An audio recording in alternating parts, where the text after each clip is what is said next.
Growing up, I definitely was a person who felt like they needed to perform in order to gain approval. And that was specifically the way that my relationship with my father was. And I felt like I needed to be perfect. There wasn't room for any mistakes. I had to be a perfect student, a perfect athlete. Everything was about perfection with me growing up.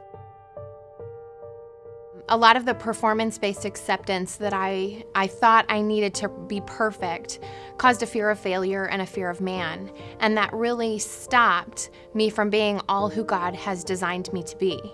And so when I started to understand and started thanking God in all situations, I really understood that it didn't matter if I was perfect, just that I was depending on Him for each and every part of my life. The part of the process that helped me the most was sacrificial thank offering. I loved that step. It was something that showed me that we need to be thanking God in all things and for all things. That He's a sovereign God, and everything that happens either comes from His hands or through His hands.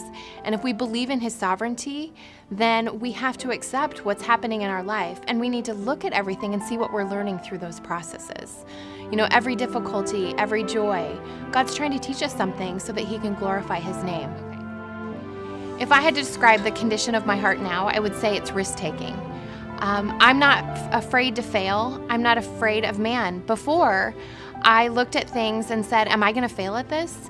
And that was sometimes the determining factor in whether I would try something. And now I know that whether I fail at something, God will teach me something through it.